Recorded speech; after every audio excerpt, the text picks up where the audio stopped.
কে বলল বাঙালির ইউনিটি কম? কাল একজোটে তারা বুঝিয়েছে তাদের বাংলাদেশকেই পছন্দ। খাবার নিয়ে যত চিন্তা করে লাভ নেই, ছাগলের বদলে গরু বা কুকুর দিলেও চুপচাপ খাওয়া উচিত। প্রতিবাদ আবার কি? হেসে ওড়ানোটাই আসল মানুষত্ব। ধর্ম নিরপেক্ষ হতে হবে মানে নিজের ধর্ম ছাড়া অন্য ধর্মকে উঁচুতে রাখতে হবে। অন্য ক্ষেত্রেও যদিও বলা যায় আইন কানুন নেই, সেখানে জানাও।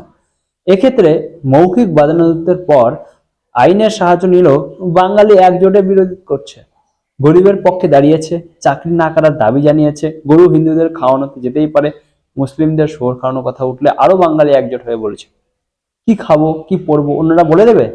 একথা আওড়ানো বাঙালিরা কাল কোন রেস্টুরেন্টে খেতে যাওয়া উচিত অনুচিত সবটা বলে দিয়েছে।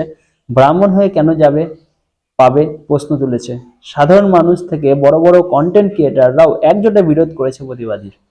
অধিকাংশ আবার জোর গলায় মুখ বেঁকিয়ে বলেছে যে তারা প্রতিবাদীকে চেনেও না, ভিডিও দেখেইনি, দেখার ইচ্ছেও নেই, শুধু নিন্দে করার ইচ্ছে আছে। শেষে একজোট হয়ে এটাও দোষ ধরেছে যে তার কোনো মুসলিম বন্ধু আছে? কেন ঈদে বা ইফতারে একসাথে হয় সবাই? যা, তার কেটে গেল তো উদারতা, ধর্মনিরপেক্ষতা মাঠে মারা গেল। কনফিউজড বাঙালির আসল স্বরূপ বেরিয়ে পড়ল। বুঝলাম না যে কি হলে খুশি হয় বাঙালি।